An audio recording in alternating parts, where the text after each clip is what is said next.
നമസ്കാരം.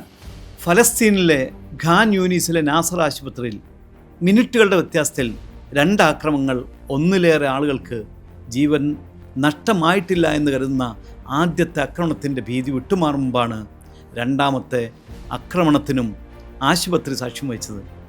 ആദ്യത്തെ ആക്രമണത്തെക്കുറിച്ച് ലോകത്തെ അറിയിക്കാനെത്തിയ മാധ്യമപ്രവർത്തകർക്കും ആക്രമണങ്ങളിൽ പരിക്കേറ്റു ചികിത്സ നൽകാൻ സന്നദ്ധരായി വന്ന ആരോഗ്യ പ്രവർത്തകർക്കും ജീവൻ നഷ്ടമായി.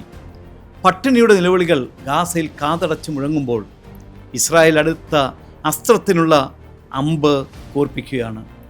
ഭക്ഷണത്തിനായി കാത്തിരിക്കുന്ന കുഞ്ഞുങ്ങളെ, ചികിത്സ കാത്തിരിക്കുന്ന മുറിവേൽക്കപ്പെട്ടവരെ, ഗാസയിലെ നേർക്കാഴ്ചകൾ ലോകത്തിലെത്തിക്കുന്ന മാധ്യമപ്രവർത്തകരെ, നിസ്സഹായരായ മനുഷ്യരെ, ഇസ്രായേലിന് സമാനതകളില്ലാത്ത ക്രൂരതകൾക്ക് ആരൊക്കെ ഇനിയും ഇരയാകേണ്ടി വരും?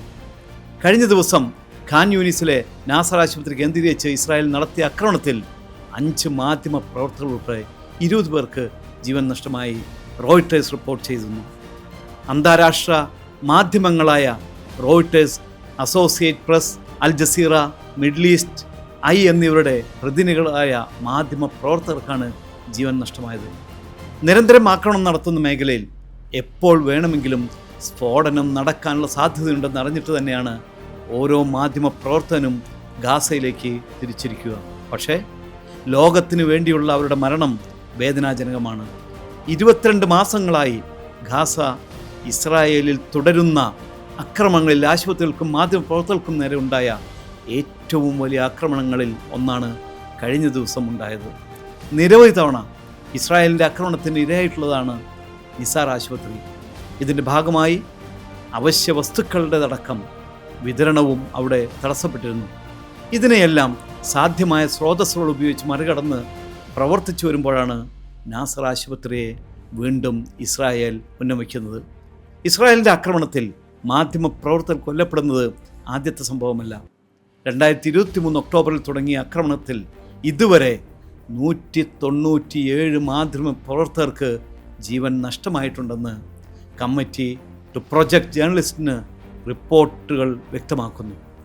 ഗാസയിൽ റിപ്പോർട്ടിംഗ് നടത്തുന്ന മാധ്യമപ്രവർത്തകർ അനുഭവിക്കുന്ന പ്രശ്നങ്ങളെക്കുറിച്ച് റിപ്പോർട്ടുകൾ പുറത്തു വന്നിരുന്നു.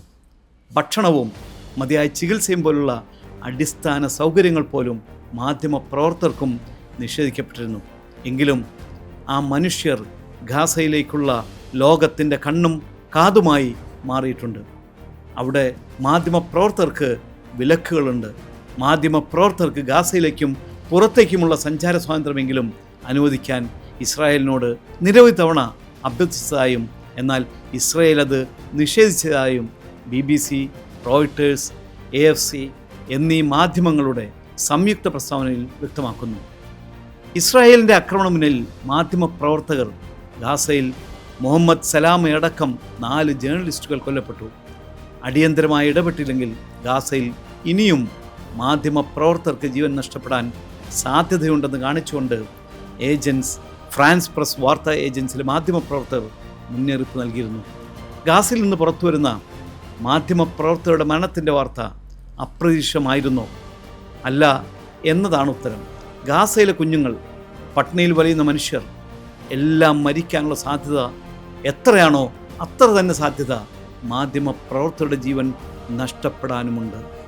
ലോകമഹായുദ്ധങ്ങളിൽ വിയറ്റ്നാമിലെയും യുഗോസ്ലാവിയയിലെയും യുദ്ധങ്ങൾ, അഫ്ഗാനിസ്ഥാനിലെ US അധിനിവേശം എന്നിവയിൽ കൊല്ലപ്പെട്ട മാധ്യമപ്രവർത്തകരെക്കാൾ കൂടുതൽ മാധ്യമപ്രവർത്തകർ ഗാസയിൽ ഇസ്രായേൽ നടത്തിയ ആക്രമണത്തിൽ കൊല്ലപ്പെട്ടിട്ടുണ്ടെന്നാണ് Watson Institute for International and Public Affairs പ്രസിദ്ധീകരിച്ച റിപ്പോർട്ടിലെ കണ്ടെത്തൽ.